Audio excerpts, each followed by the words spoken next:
દરેક વિદ્યાર્થી મિત્રોનું યુનિક એકેડમીમાં ફરીવાર હાર્દિક સ્વાગત છે. આજે આપણે ગુજરાતી વ્યાકરણનો સબ્જેક્ટ કૃદંત ટોપિક બરાબર આપણે જોઈશું, કેમ કે ગવર્મેન્ટ એક્ઝામમાં ગુજરાતી વ્યાકરણ સિલેબસ પણ બહુ ઇમ્પોર્ટન્ટ છે. બરાબર, પછી એ જીપીએસસી હોય કે પછી જીએસબીની હોય કે ઘણી બધી ક્લાસ 3ની એક્ઝામ હોય છે, પ્રિલિમ હોય કે મેન હોય, પણ ગુજરાતી વ્યાકરણ તો ટોપિક રહેવાનો જ છે તમારો. હું પ્રિપરેશન એ જ રીતે કરાવીશ જેથી કરીને તમને પ્રિલિમમાં પણ અને મેઇનમાં પણ કામ લાગશે. અને ગોખું કે મોડે ના કરવું પડે, આખું ડીપમાં ખાલી અમુક પોઈન્ટ શોર્ટમાં યાદ કરાવીશ. એના રૂલ્સ, બસ એ રૂલ્સ પ્રમાણે જ આપણે ઓળખવાનું છે. બરાબર, તો આપણે સ્ટાર્ટ કરીએ. સૌથી પહેલાં આપણે કૃદંત તો 9મા 10મા 11મા 12મામાં પણ તમે ભણ્યા હશો, પરંતુ એ ટાઈમે કઈ રીતે ભણ્યા છે તમારા પર મેટર કરે છે. હવે આપણે જે ભણવું છે ગવર્મેન્ટ રિલેટેડ, તો કૃદંત એટલે શું? સૌથી પહેલાં એની વ્યાખ્યા જોઈએ. કેટલાક પદો ક્રિયાપદની જેમ કર્તા કર્મ લે છે અને સાથે સંજ્ઞા વિશેષણ કે ક્રિયા વિશેષણ તરીકે જેને કૃદંત કહેવામાં આવે છે.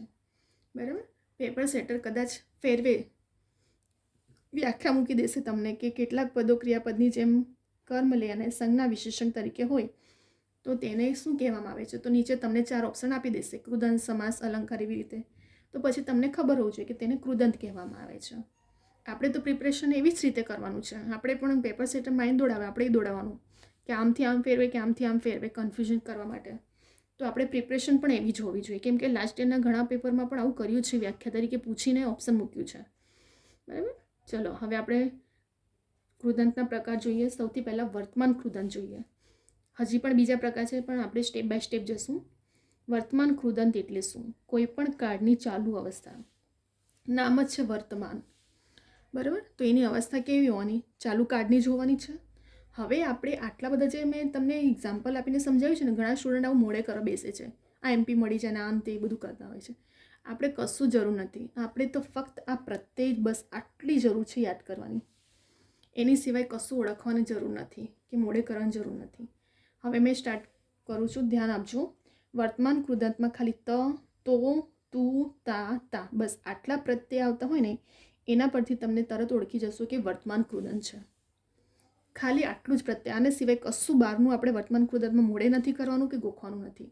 ફક્ત આ પ્રત્યય યાદ રાખો, ત, તું, તા, તા, તો વર્તમાન કૃદંત છે. એક્ઝામ્પલ જોઈએ આપણે. પ્રદીપ નિયમિત કસરત કરતો. હવે એક્ઝામમાં તમને કઈ રીતે આપશે?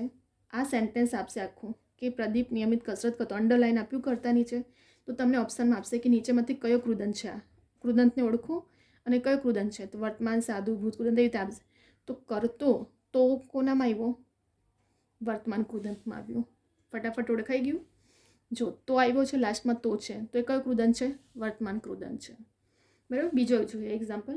તેઓ રાત્રે તો જમતા નથી. સેમ એવું સેન્ટેન્સ મૂકી દેશે, અંડરલાઈન જમતાની નીચે. તો આપણે જમતા, તા પણ આવ્યું પાછું અહીં. તા એક કોનું કૃદંત છે? વર્તમાન કૃદંત છે. બરાબર, નાના બાળકોને શીખતા વાર લાગે છે. તા કોનો પ્રત્યય પાછું? તા છે. તમને ખાલી આ અંડરલાઈન હશે, તમારે જાતે ઓળખવાનું છે કે આ કયો કૃદંત છે.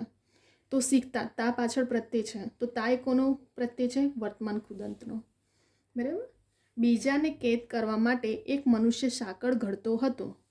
તો ઘડતો આવ્યું, તો આવી ગયું અહીં કૃદંત, જુઓ, તો વર્તમાન કૃદંત છે. આમાં કશું વધારાનું મેં આટલા બધા સેન્ટેન્સ યાદ કરવાની જરૂર જ નથી. આપણે તો ખાલી જે અંડરલાઈન કરી હોય બસ એ આટલું યાદ રાખવાનું છે. વર્તમાનમાં ત, તો, તા, તા પ્રત્યય આવે એટલે વર્તમાન કૃદંત છે. એની સિવાય કશું મોડે નથી કરવાનું કે કશું ગોખવાનું નથી. આપણે બસ આટલી વસ્તુ યાદ રાખવાની છે વર્તમાન કૃદંતમાં.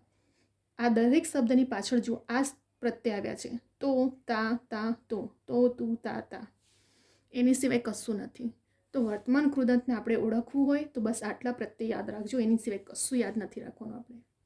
બરાબર, આ છે આપણું વર્તમાન કૃદંત, ચાલુ કાળની અવસ્થા. હવે આપણે જોઈશું સાદું ભૂતકૃદંત. ક્રિયાની કોઈ પણ કાળની પૂર્ણ અવસ્થા. ભૂતકાળ એ કેવી છે? પૂર્ણ અવસ્થા, એટલે ભૂતકાળમાં થઈ ગયેલું હોય એ આપણી કઈ અવસ્થા છે? પૂર્ણ અવસ્થા છે, જેને સાદું ભૂતકૃદંત કહેવાય છે. હવે જેવી રીતે વર્તમાનમાં આપણે બસ આટલું યાદ રાખ્યું છે ને, એટલું સાદું ભૂતકૃદંત બસ આટલા 4 તમારે વર્ડ યાદ રાખવાના છે. યો, યુ, ઈ, યા, બસ એની સિવાય કશું યાદ નથી રાખવાનું સાદું ભૂતકૃદંત ઓળખવા માટે. શું યાદ રાખવાનું છે? યો, યુ, ઈ, યા. હવે એક્ઝામ્પલ કરશું તો તમને વધારે ટ્રીક ખબર પડશે. કોઈ કશું બોલ્યું નહીં. એક્ઝામમાં સેમ એવો સેન્ટેન્સ નીચે અંડરલાઈન, કાં તો સેન્ટેન્સના તો વર્ડ આપી દઈશું એની નીચે અંડરલાઈન કે ઓળખો. તો બોલ્યું, યુ આવી ગયું. યુ કોનો પ્રત્યય છે? સાદું ભૂતકૃદંતનો. બીજું જોઈએ ક્વેશ્ચન હવે આપણે. હાથના કરીએ હૈયે વાગ્યા. હવે હાથના કરીએ હૈયે વાગ્યા તો કર્યા. યા અહીં આવ્યો, યા પ્રત્યય છે, અહીં પણ યા જ પ્રત્યય છે. તો કયો કૃદંત છે? સાદું ભૂતકૃદંત છે. પૈસા મળતા ગરીબ માણસ રાજી રાજી થઈ ગયો. કોની નીચે અંડરલાઈન છે? એક્ઝામમાં તમને જેવી રીતે આપશે તો થઈ. ઈ કોનો પ્રત્યય આવ્યો? અહીં ઈ આવી ગયો, સાદો ભૂતકૃદંતનો છે. સ્વામીજીના અસ્વીકાર છતાં અમે ભેટ આપી. પી. પણ ઘણા સ્ટુડન્ટ આવું કન્ફ્યુઝ ના થતા કે અહીં તો પી આપ્યું જ નથી ને અહીં તો પી આપ્યો છે, આપી. બરાબર, શું આપી છે? આપી આપ્યો છે. તો આપણે પી, પરંતુ પીનું ઉચ્ચારણ કરીએ તો ઈ, આ પી ઈ, તો ઈ ઉચ્ચારણ થયું છે અહીં. એટલા માટે એ સાદો ભૂતકૃદંત છે. એટલે ઉચ્ચારણ પણ બોલીને જોવું પડશે તમારે. ગુજરાતી વ્યાકરણ એવો ટોપિક છે જ્યાં ઉચ્ચારણ પણ બહુ મેટર કરે છે. ગુરુજીએ પોતાના જીવનમાં ખૂબ જ કષ્ટો વેઠ્યા. શું છે પ્રત્યય? યા. અહીં પણ યા છે. જે કશું આમાં બીજું નવું કે વધારાનું તમે કશું જ નથી આમાં, ફક્ત પ્રત્યય યાદ છે. વર્તમાનમાં ત, તું, તું, તા, તા, બસ આટલા પ્રત્યય યાદ રાખવાના છે. અને સાદું ભૂતકૃદંત કે તો યો, યુ, ઈ, આ. એની સિવાય કશું બહારનું કંઈ મોડે નથી કરવાનું કે જરૂર જ નથી. આપણે તો ફક્ત આટલી લાઇનિંગ અને આટલા વર્ડ, બસ એની સિવાય આટલું યાદ રહેવું જોઈએ. એ સાદું ભૂતકૃદંતમાં તો યો, યુ, ઈ, આ પ્રત્યય આવ્યો જ છે. જો દરેક શબ્દની પાછળ બધા પ્રત્યય આવ્યા છે. અહીં યુ તો અહીં પણ યુ છે. યા તો યા છે. ઈ પણ પ્રત્યય આવ્યો છે. આ પી ઉચ્ચારણ ઈમાં થાય છે એન્ડમાં. વેઠ્યા, યા આવી ગયું પ્રત્યય. કશું આમાં છે બહારના એક પણ સેન્ટેન્સમાં એક્ઝામ્પલમાં આ જ પ્રત્યય છે. આને શોર્ટમાં આવી રીતે યાદ રખાય. બસ આટલા વર્ડને તમારે યાદ રાખવાના છે. તો આપણે ગમે ત્યાંથી પેપર સેટર પેપર કાઢે તો વર્તમાન કૃદંત પૂછે કે સાદું ભૂતકૃદંત પૂછે, આપણને તરત જ ઓળખતા આવડવું જોઈએ. બરાબર, આવું સેન્ટેન્સ મૂકીને પણ પૂછી શકે છે, કાં તો પછી વર્ડ આપીને પણ પૂછી. કરતો, જમતા, શીખતા, ઘડતો, બોલ્યું, કર્યા, થઈ, આપી એવા વર્ડ મૂકીને પણ, પરંતુ આપણને તો ગમે તે રીતે ફેરવે. સેન્ટેન્સ મૂકીને પૂછે કે પછી વર્ડ મૂકીને પૂછે, આપણને તો ખાલી પ્રત્યય યાદ હશે તો તરત જ ઓળખાઈ જશે કે કયો કૃદંત છે. બરાબર, આપણે કૃદંતના બીજા બધા બી પ્રકાર છે. હજી આપણે ફર્સ્ટ વર્તમાન કૃદંત જોયું, સાદું ભૂતકૃદંત જોયું. હવે આપણે નેક્સ્ટ વિડીયોમાં બીજા પણ કૃદંતના પ્રકાર જોઈશું. તમને શોર્ટમાં યાદ કરવા માટે મેં અહીં લખી પણ દીધું છે કે એને ઓળખવા માટે શોર્ટમાં કઈ રીતે કૃદંતને ઓળખી શકાય છે. હવે આપણે બીજા પણ કૃદંતના નેક્સ્ટ વિડીયો લઈને આવશું. અહીં આપણે વિડીયોને સ્ટોપ કરીએ છીએ. બરાબર, જો વિદ્યાર્થી મિત્રો તમને આ વિડીયો ગમે તો લાઈક, શેર, સબસ્ક્રાઈબ કરો. બીજા બધા વિદ્યાર્થી મિત્રોને પણ શેર કરો આ. બરાબર, કેમ કે ઘણા સ્ટુડન્ટને કૃદંત હજી પણ ઓળખતા નથી આવડતું.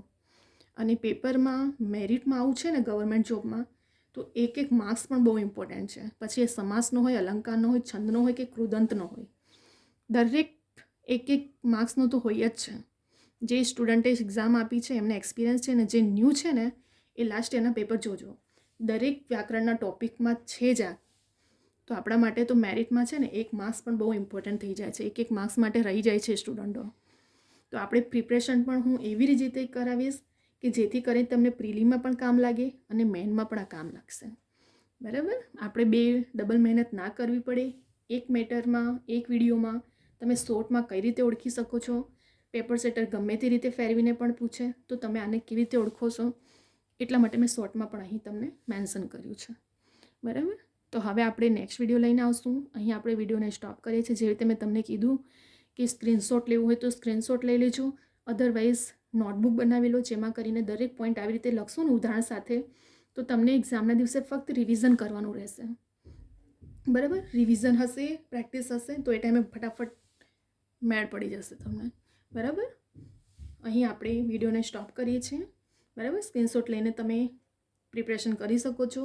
બીજા સ્ટુડન્ટને પણ પાસ કરો, જેથી કરીને એ લોકો પણ સમજી શકે શોર્ટમાં કઈ રીતે કૃદંતને ઓળખવાનું છે. બરાબર, તમને ગમે તો લાઈક, શેર, સબસ્ક્રાઈબ પણ કરો. બીજા બધા વિદ્યાર્થીઓને પણ શેર કરો. હવે આપણે અહીં વિડીયોને સ્ટોપ કરીએ છીએ. હવે આપણે નેક્સ્ટ વિડીયો બીજા બધા ટૉપિકો વ્યાકરણના લઈને આવશું.